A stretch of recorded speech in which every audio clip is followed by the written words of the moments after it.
김수 대표님, 우리 뭐 발표 이렇게 준비 좀 해주시죠. 네. 오늘 제가 그 발표할 내용은 사실은 이제 저는 아까 그 지식재산의 중요성에 대해서 질문을 했는데, 물론 오늘 지금 현재 참가하시는 분들이 좀 적어서, 윤 감독님, 지금이라도 푸시알림을 좀 보내주시면 좋을 것 같다는 생각도 해보네요. 그래서 이제 사실은 지식재산이 무엇인지에 대한 정의나 이게 안 되신 분들도 계셔서 그렇죠. 그런 혼돈이 좀 있지 않을까 싶은데요. 지식재산이라고 하면 일단 어렵다고도 생각하십니다. 중요하긴 한데 어렵다라는 선입견을 갖고 계신 것 같아요. 그래서 제가 아주 간단하게 평소 때 가지고 있던 자료로 네. 지식재산이 우리 대한민국에 그리고 우리 기업에 얼마나 중요한지를 간단하게 소개할 수 있도록 하겠습니다. 상상은 지식보다 중요하다라고 아인슈타인이 얘기를 했죠. 2020년 우리는 또 하나의 상상을 시작해 볼까 합니다. 과거 50년 우리나라는 사실은 산업경제라고 말할 수 있는데요. 유형자산 중심의 국가였죠. 그래서 토지가 중요했고 건물이 중요했고 공장 사야 했고 그래서 몸으로 일하고 노동력이 중심이었던 시대다 이렇게 말할 수 있고요. 그때는 우리가 패스트 팔로워 빠른 추격자로 우리 대한민국이 경제 성장을 이룰 수 있었다라고 말한다면 그럼 앞으로 미래 50년은 어떤 시대일까? 라고 하면 지금은 지식경제다. 누구나 이 말에 동의를 하실 거라고 생각하고요. 그리고 무형자산의 시대다. 특허와 디자인 저작권이 중요하고 두뇌 그리고 창의력이 중심인 시대가 될 거다. 그래서 미래 50년은 우리가 지금까지 패스트 팔로워였다면 앞으로는 퍼스트 무버, 먼저 앞서 나가는 퍼스트 무버의 능력을 갖추지 않으면 살아남을 수 없다. 기업도 마찬가지고 우리 국가도 마찬가지다. 이런 인식들은 모두 하고 계실 거라고 생각하는데요. 자, 이런 그림들 요즘에 되게 많이 보세요. 그러면 이런 키워드들을 떠올리시거든요. 5G. 요즘에 무슨 시대야? 그래, 5G. 초연결 시대. 그래서 굉장히 빠르게. 그래서 여기에서 많은 데이터가 쌓여. 그래서 빅데이터가 굉장히 중요해. 이거 분석해가지고 뭐 이렇게 인공지능 요즘에 뭐 포럼하고 이러면 인공지능 얘기 안 하면 아예 뭐 주제가 없을 정도로 지식재산 분야에 대해서도 인공지능과 지식재산 컨퍼런스도 하고 이러는데요. 자, 그래서 초지능 시대다 이렇게 말을 하는데 우리가 이걸 쉽게 얘기하면 정말 귀가 닳도록 들어왔던 4차 산업혁명의 시대인데 바로 4차 산업혁명의 시대는 지식재산의 시대다라고 우리가 얘기할 수 있다. 자, 세상은 지식재산으로 이루어졌다라고 하면 그런가? 그런데 뭘 봐서 그런데? 라고 하면 이렇게 몇 가지 제가 증거를 한번 들어보도록 하겠습니다. 여러분들 손에 지금 다 휴대폰이 들려 있을 텐데요. 휴대폰 안에는 700개 부품으로 휴대폰이 조립이 되어지는데 이 안에는 부품은 700개지만 특허가 25,000개가 있다고 합니다. 우리는 이미 지식재산으로 둘러싸여서 살고 있고요. 자, 세계 500대 기업의 자산 가치가 85년도에는 무형자산의 가치가 32%였는데 2010년도에는 80%, 2025년도에는 95%까지 상승할 거예요. 지금 2020년도죠. 그러니까 아마 한 90%가 무형자산의 가치다. 이게 30년 전인 그 90년대 외환위기 직후에 삼성제약 에프킬라, 지금도 집에서 에프킬라 쓰시잖아요. 그렇죠. 이 에프킬라가 한국 존슨앤존슨에다가 매각을 할 때 387억을 받았답니다. 30년 전에. 그런데 공장 가치는 90억이었고 이 중에 에프킬라라는 이 브랜드 가치 상표권이 297억이었다. 이미 우리는 지식재산의 시대에 살고 있고 IP, Intellectual Property, IP가 세상을 움직인다. 세계 질서가 IP로 재편되고 있다라고 인식해야 하는 거죠. 자, 그러면 지식재산이 뭘까? 한번 정의를 조금 내려볼 만한데요. 지식재산이란 지적 활동을 통해 만들어진 모든 재산, 그러니까 즉 인간이 창조적으로 발견하거나 만들어내서 법적 보호를 받는 지식, 정보, 기술, 사상과 감정의 표현 등을 말하는데요. 이렇게 말하면 좀 어렵잖아요. 그래서 지식재산은 아직도 가까이 하기엔 아직 멀고 멀리 하기에는 너무 가까이에 있다.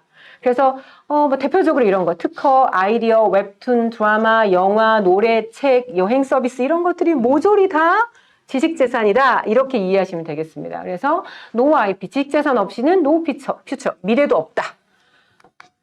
자, 그러면 4차 산업혁명 시대의 기업과 국가의 운명을 판가름하는 게 뭘까? 그래서 우리는 눈에 보이지 않는 무형의 자산, 지식재산이다라고 얘기할 수 있는데요. 지식재산권으로 한번 들어가 보도록 하겠습니다. 자, 그럼 지식재산권은 이렇게 크게 세 종류로 나뉘는데요. 첫 번째가 자, 우리가 계속 그 등록 확보하려고 노력하고 있는 네, 산업재산권입니다. 산업재산권은 특허, 실용신안, 디자인, 상표권 이렇게 네 가지 정도로 얘기할 수 있는데요. 특허와 디자인은 20년 보호하고 상표는 10년 단위로 연장해서 보호를 받습니다.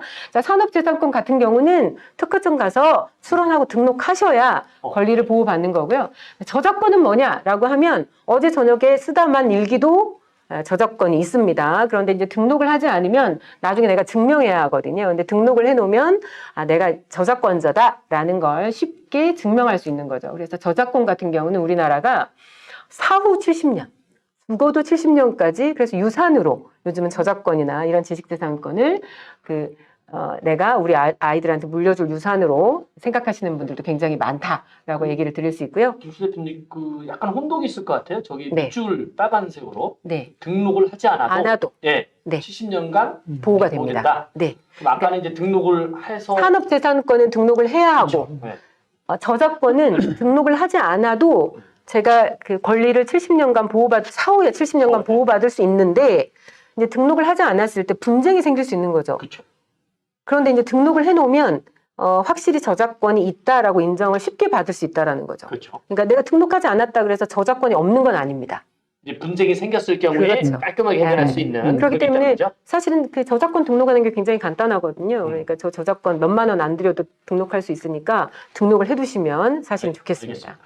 네, 그래서 신지식재산권은 요즘 왜 이제 대표적으로 코카콜라 같은 기업들이 우리가 수십 년? 100여 년간 이렇게 세계적인 기업인데 이걸 특허를 등록하면 20년밖에 보호 안 해주고 그다음에 공개해야 하니까 이걸 이제 영업비밀로 보호하고 있죠. 그래서 영업비밀로 보호하는 것도 사실은 기준이 있습니다. 그래서 소프트웨어라든지 이런 것들이 요즘은 신지식 재산권으로 품종이라든지 보호를 하고 있는 상황이라고 생각하시면 되겠습니다. 자, 우리나라가 지식재산에 어느 정도 수준에 와 있을까를 살펴보면서 우리나라를 IP5라고 하거든요. 빅5. 그러니까 지식재산 5대 강국 중에 하나다. 그래서 이 5대 강국을 한번 쭉 살펴보면서 몇 가지 말씀을 좀 드려보면 어떨까 싶은데요. 우리가 이제 미중 무역 분쟁에 대한 얘기를 많이 하시죠, 아직도. 저게 이제 무역 분쟁이라고 합니다. 무역 분쟁. 관세가 어떻고 이러니까. 근데 사실은 우리가 미중 무역 분쟁도 들어가 보면 첨단 기술을 둘러싼 역사상 최초의 지식재산 전쟁으로 규정할 수 있는 거죠. 그러니까 미국에서 사실은 이제 노동력이 중국에가 많으니까 거기를 미국의 공장으로 쓰기 위해서 싸구려 노동력으로 거기다 공장 많이 짓고 했는데 자꾸 중국에서 기술 가지고 가고 카페에서 만들어내고 너무 당연히 기술 이전해달라고 하고 이거 마음에 안 드는 거죠. 그리고는 이미 중국이 세계 2위 국가로 올라와 있는 상황에서 견제하지 않으면 안 된다. 그러니까 지식재산 니네 우리 이거 강제로 기술 이전하는 거 사인하라고 하지 마. 그랬더니 시진핑께서 우리는 그렇게 할 수 없어 라고 하신 거죠. 그래서 미국에 이게 이제 무역 분쟁으로까지 번진 게 시진핑 주석이 마지막에 이 부분에다가 내가 기술 이전 포기하겠다 이 부분에 대해서 빨간 줄을 짝짝 그으셨대요. 그래서 그렇죠. 그러면 전쟁해, 무역 전쟁해, 제재해. 그래서 미중 무역 분쟁이 시작했다. 그래서 네, 미국도 이렇게 중요하게 생각한다. 내가 세계 1위 국가를 지키려면 그 지키는 힘은 지식재산밖에 없다. 이렇게 생각을 하는 거고. 자, 이제 중국으로 한번 넘어가 보도록 하겠습니다. 무서운 나라입니다. 중국 제조 2025, 메이드 인 차이나. 우리가 주변에서 너무 많은 제품에서 메이드 인 차이나를 발견하실 수 있는데요. 메이드 인 차이나 2025, 이게 뭐냐. 중국은 이런 나라입니다. 세계에서 지식재산을 제일 많이 갖고 있는 나라가 어디야? 미국이 아닙니다. 이미 중국이 10년 연속 세계 1위입니다. 지식재산 창출 대국이고요. 의료 핫하죠. 우리 요즘에 자꾸 지식재산 얘기하면 이런 첨단 기술 얘기하세요. 이게 의료, 바이오, 로봇, 통신장비, 항공우주, 반도체 등 10개 첨단 분야를 육성하는데 글로벌 첨단 국가를 만든다는 시진핑 정부의 핵심 미래 산업 정책이 바로 메이드 인 차이나 2025입니다. 그래서 이런 얘기들 되게 많이 들으셨잖아요. 중국이 SK 하이닉스, 삼성 어디에 근무하신 10년 이상의 경력자를 우리나라 연봉의 3배 이상으로 뽑아간다. 그런 정도의 자격이 돼야 뽑아간다. 그리고 이제 저 10개 첨단 분야에 대해서 세계 1위의 국가가 되겠다. 그래서 2049년이면 중국이 세계 1위의 패권 국가가 되겠다라고 이미 선언을 했습니다. 그래서 중국이 이런 상황에서 이것도 마찬가지로 지식재산을 중심으로 이런 상황에서 우리는 어떻게 해야 하는 것이냐. 자, 이 그림은 굉장히 슬픈 그림인데요. 저게 한국의 붕괴라는 그 책에서 고무로 나오키가 한 얘기입니다. 한국 경제는 양쯔강의 가마우지 같다. 목줄에 묶여 물고기를 잡아도 곧바로 주인에게 바치는 구조다. 그러니까 양쯔강에서 물고기, 저는 안 가봤지만 이제 나중에 가보려고요. 코로나 좋아지면. 그래서 양쯔강에서 낚시를 할 때 저렇게 잡는답니다. 가마우지 목에다가 묶어놓고 그래서 이제 물고기 잡으면 이 물고기를 빼내는 거죠. 그러니까 사실은 가마우지가 잡은 것 같아 보이지만 저 어부가 갖고 가는 거죠. 저기서 저 가마우지가 한국인 거죠. 그러면 저 어부는 누굴까? 중국이 되나요? 누굴 것 같으세요? 네. 한국이 지식재산 적자가 작년, 그러니까 2018년도 기준에서 적자가 2조 4,500억 원. 우리는 10년 연속 적자고요. 그 중에 대일 적자 규모가 8,300억입니다.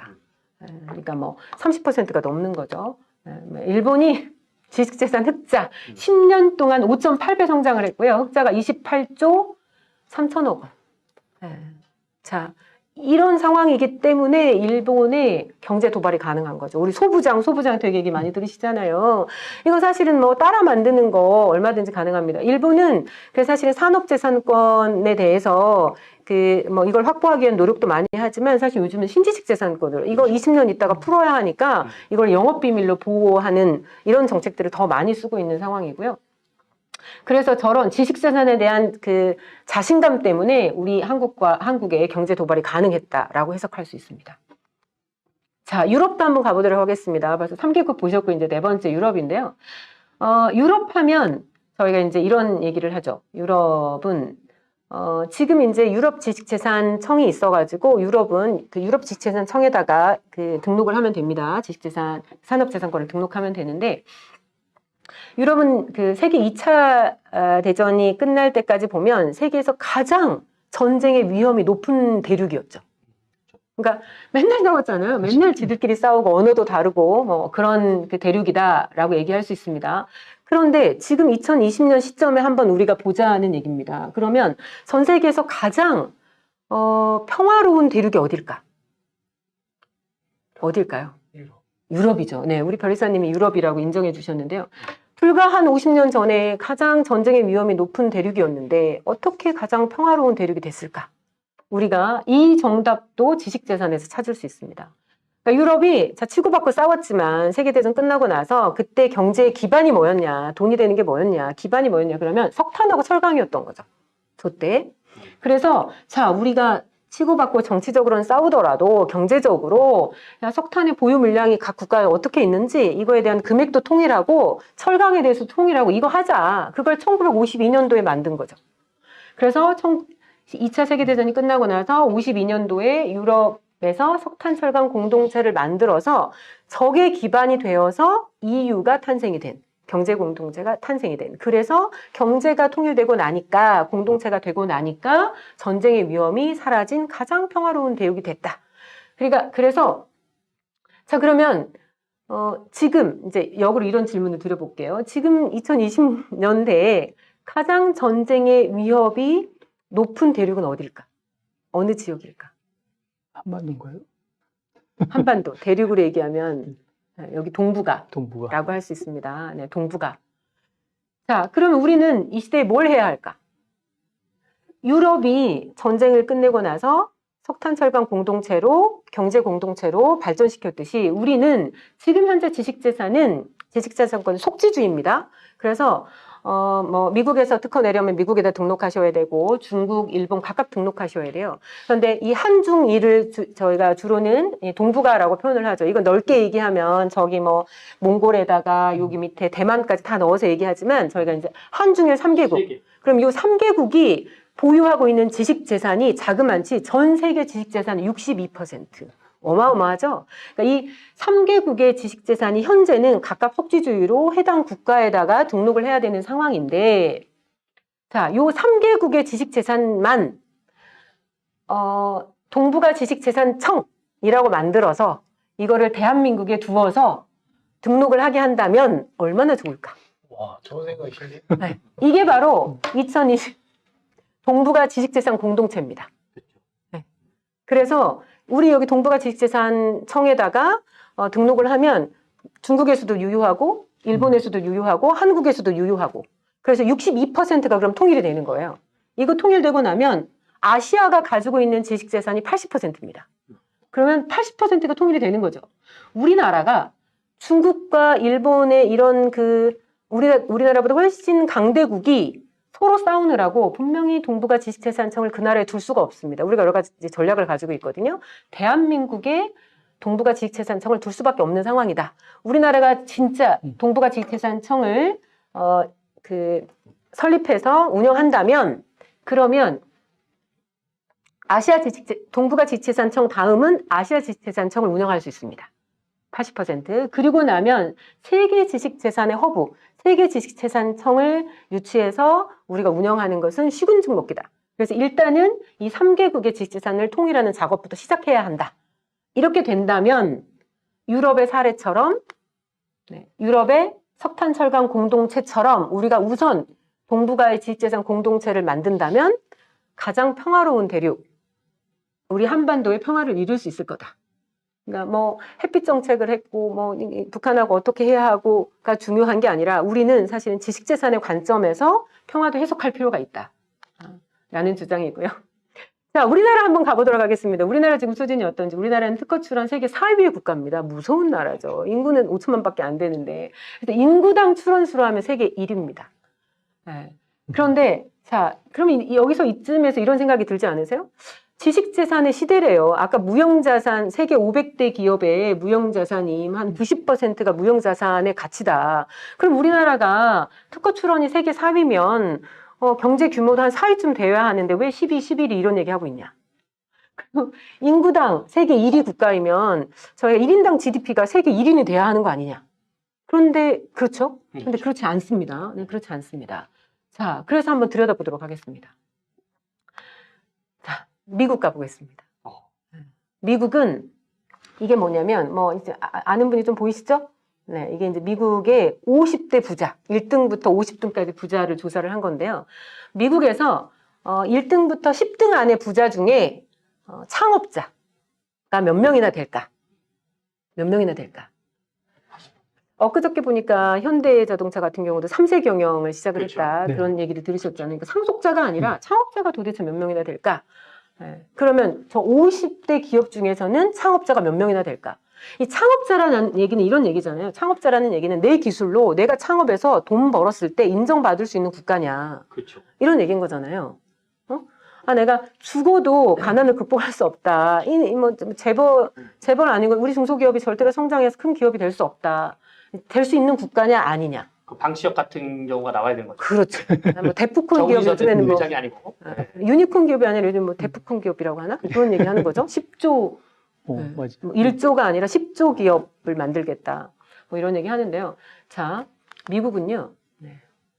10명 중에 6명이 창업자고요. 50명 중에 35명이 창업자랍니다. 그러니까 미국은 내가 아이디어 가지고 위에 보시면 이제 그래 보이시잖아요. 네. 아이디어 가지고 창업을 했을 때 정말 돈을 벌 수 있는 국가다라는 거고요. 자, 오른쪽에는 일본 한번 가보실래요? 일본은 어떨 것 같으세요? 저거보다는 좀 낮을 것 같아요. 많이 낮을 것 같아. 일본이 무서운 나라입니다. 높는. 더 높네. 참 아까 1위였어요. 지식재산. 우리 일본이 일본 하면 되게 가계 승업에 대해서 많이 네, 아까 말씀드렸잖아요. 지배하고 일본이 있는데. 지식재산 흑자 국가이고 28조 3천억 원의 흑자 국가다. 얼마나 지식재산을 중요하게 생각하고 있고, 그래서 일본은 10대 부호 중에 8명이 창업자고 50대 부호 중에 40명이 창업자다. 그럼 우리나라는 어떨까요? 이번에 이런 거 질문했어야 되는데. 이번 건 반영이 안 됐습니다. 안 네. 좀 전 자료입니다. 네. 두 명. 네. 두 명이 했던. 이런 거 퀴즈 했어야 되는데. 그죠? 그러게요. 교수님 퀴즈. 자, 10명 중에 몇 명일까요? 3명? 3명. 교수님 2명. 교수님 3명. 3명. 변리사님 저는 4명. 4명. 0명. 어이구. 10명 중에는. 0명. 50대 부호 중에 12명. 우리나라가 이게 이렇습니다. 당시에 포함했어야 되나? 아직 그래도 50대 부자까지는 안 들어가시지 않을까. 그래서 우리나라 보고 뭐라고 하냐면 이렇게 얘기합니다. 많이 만들어 놓고 쓰지 못하는 나라. 왜 그럴까? 도대체 왜 그럴까? 쓰레기 같은 특검만 만드나? 별사람 왜 그럴까요? 못하면 당하겠습니다. 아니 사실 몇 명 안 들어와 계시고 우리 솔직하게 한번 얘기해보자. 도대체 자꾸 R&D 하면 정부 자금 받는데 의무적으로 특허 하라고 하고 정량 그러니까 지표에 담겨져 있잖아요, 다들. 그래서 네. 어쩔 수 없이 만드는 건가? 그래서 불필요한 거 만드는 건가? 왜 그럴까? 제도적인 문제가 가장 크겠죠. 그러니까 왜 우리나라는 지식재산이라고 중요하다고 얘기하고는 있지만 저렇게 창업자가 돈 벌 수 없는 나라이고 우리 이런 얘기 주변에 굉장히 많이 듣잖아요. 뭐 대중소기업 협력재단 이런 거 만들어가지고 중소기업들의 기술도 사주고 이런 거 좀 해줘라라고 대기업에 사정하죠. 문화로 만들어야 한대요. 그러니까 대기업이 적선해줘라. 중소기업 좀 봐줘라. 이런 문화 아닌가요?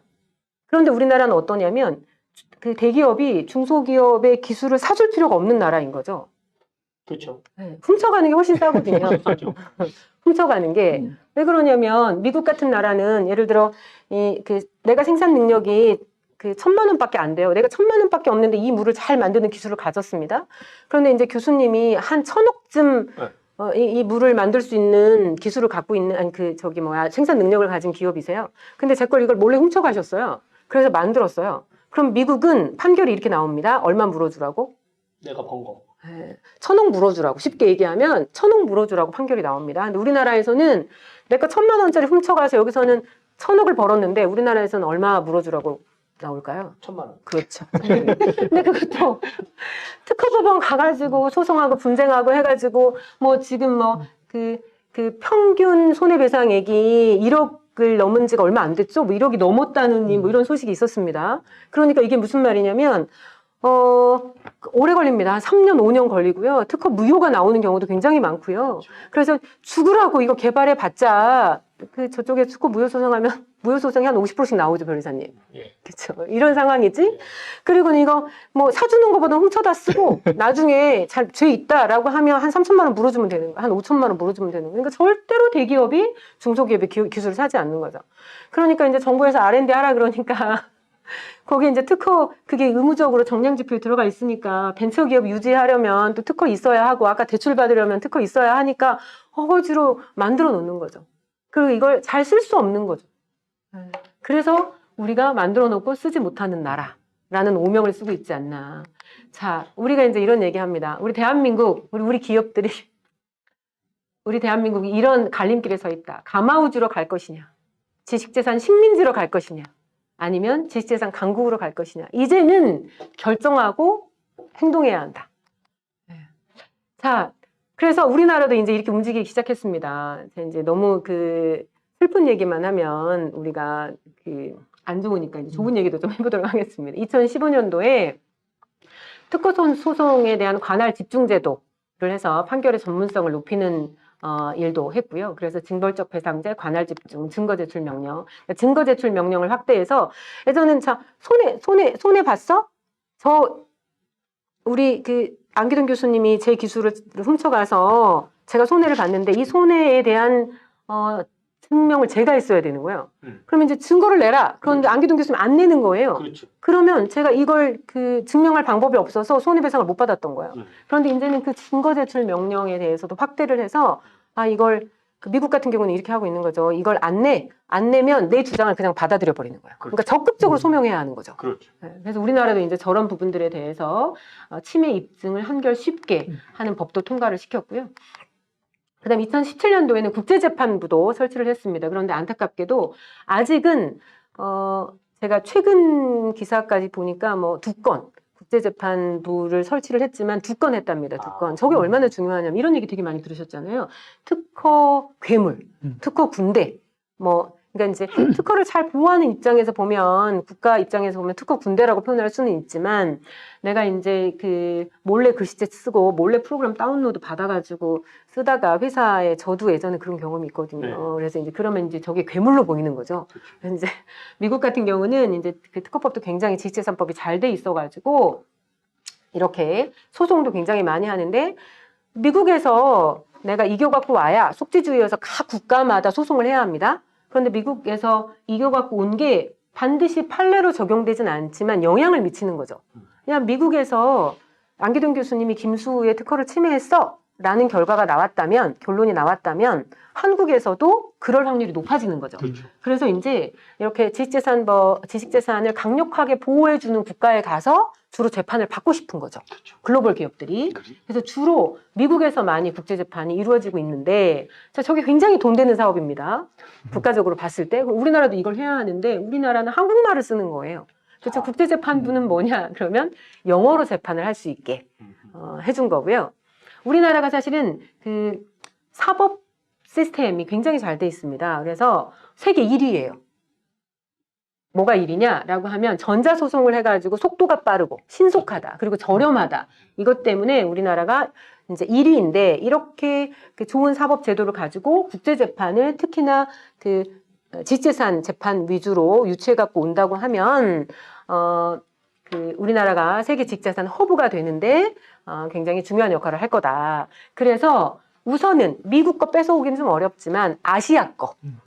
그러니까 중국은 사실 이런 거 있잖아요. 계속 본인들이 그 제일 많이 특허를 침해하고 하는 국가이기 때문에 그 중국에서 국제재판을 받으면 중국은 주로 그 자기 나라 기업의 편을 들어주는 게 아니라 무조건 외국 기업의 편을 들어준답니다. 야, 네가 침해했어? 이렇게. 그래서 중국에서 국제재판을 받으면 이제 그렇죠. 신뢰를 하지 않는 거죠. 빨리 인정해버리는 거죠. 그렇죠. 네. 네, 그래서 이제 그 우리나라가 지금 이제 싱가포르나 이런 국가에서 아시아에서는 그 국제재판을 하고 있는데 우리나라가 공격적으로 사법 시스템도 굉장히 우수하니까 국제재판을 유치해 갖고 와야 된다. 그런데 이게 지식재산 재판을 가지고 와야 된다. 라는 거고요. 그래서 2017년도에 국제재판부를 설치를 했고요.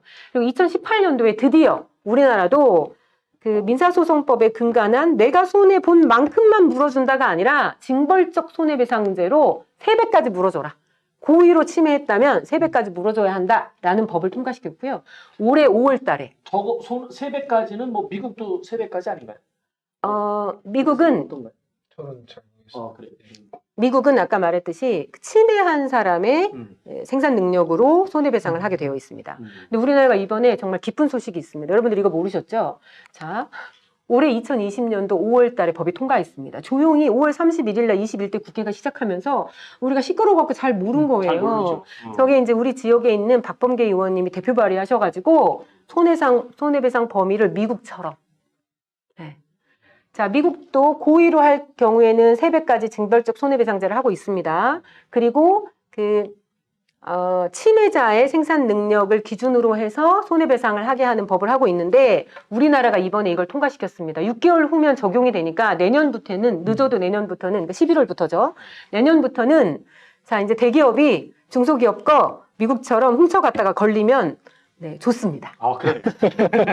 이제 막 훔쳐가라. 그러니까 미국 같은 경우는 그러는 거예요. 이걸 괜히 훔쳐갔다가 걸리면 쪽박 차니까 가서 딜하는 거. 이거 보니까 이거 1,000만 원짜리인데 이거 내가 이제 가지고 오면 한 1,000억 좀 벌 수 있을 것 같으면 이거 10억에 파세요. 10억에 안 파, 100억에 파세요. 그렇죠. 이러니까 M&A가 되는 겁니다. 그렇죠. 이게 이제 M&A가 안 되면 투자도 되는 겁니다. 그렇게. 투자. 안 팔아? 그러면 내가 좀 투자할 테니까 같이 해보자. 이게 되는 거죠. 그래서 궁극적으로 지식재산이 잘 보호되고 이런 분위기가 되어야 상업도 잘 되고 국가도 살아남을 수 있다라는 얘기를 정리를 해봅니다. 자, 우리가 오늘 또 그 대전이 얼마나 지식재산의 중심에 있는지 아까 조금 말이 되긴 하잖아요. 우리 대한민국이 동북아 지식재산청을 가질 수 있겠다라는 희망이 좀 생기시잖아요. 그리고 지식재산청을 가질 수 있겠다. 그리고 세계의 지식재산 허브가 될 수 있겠다라는 거에 대해서 희망이 좀 생기셨을 텐데요. 그럼 자, 대한민국에서 중심은 어디냐? 대전이죠. 대전입니다. 자, 제가 이거 보여드립니다. 이거 모르셨을 거예요. 대전의 자그만치 특허청. 우리나라만 특허청이라고 하고 제가 주변에 뭐 친한 변리사님들이랑 이렇게 물어보면 제가 아는 변리사님 중에 한 분은 우리나라 특허청을 지식재산부로 승격시켜서 당신이 장관을 하시는 게 꿈이시랍니다. 특허적 지원 항상 그렇게 바라고 있습니다. 이게 안 되면 지식재산처라도 승격을 해야 한다. 이런 얘기들을 하시더라고요. 그래서 우리나라들이 이제 특허에 국한하지 말고 조금 논의가 필요하긴 하지만 저작권까지 통일시켜서 지식재산 분화 처로 가야 한다. 그래서 그래야 이거에 대한 중요성도 인식을 하고 인재들도 늘고 하는 거거든요. 특허청이 대전에 있습니다. 아마 아실 거예요. 그리고 특허법원이 대전에 있습니다. 저 하나밖에 없는 겁니다. 자, 한국특허정보원도 대전에 있습니다. 특허정보 중요하죠? 자, 국제지식재산연수원도 대전에 있고요. 특허심판원도 대전에 있습니다. 대전지검 특허범죄중점검찰청도 대전에 있고요. 여기까지는 이 6개는 대전에밖에 없는 겁니다. 근데 저 대전지식재산센터는 한 20개 있죠, 전국에. 예. 저거는 여기저기 다 있는 거지만 대전밖에 없는 공공기관이 자그마치 6개나 있다. 현재 그래서 7개의 지식재산 관련한 공공기관이 있는데 기쁜 소식을 알려드리도록 하겠습니다. 네, 한국발명진흥회, 한국지식재산보호원, 한국특허전략개발원이 또 대전에 옵니다. 온다고 올 초에 발표했어요. 저거 딱 끌어다가 지식재산처를 만들던 부까지 한 방에 못 가면 지식재산처라도 만들어야 하지 않을까. 그래서 이미 우리 대한민국이 세계 지식재산의 허브가 되겠다. 그런데 대한민국에서 대전이 지식재산의 허브다라는 걸 의심하시면 안 됩니다. 자, 우리 대한민국 이렇게 많은 강대국에 쌓여 있는데요. 우리나라가 전쟁을 상상할 수 없는 평화로운 나라, 그리고 우리 아이들에게 물려줄 당당한 나라가 되려면 우리 대한민국이 세계 지식재산의 허브가 되어야 한다. 그리고 그 중심에 지금 시청하시는 여러분들이 함께 있어야 한다. 라고 생각합니다. 제 발표 여기까지 하겠습니다. 너무 좋습니다. 아유,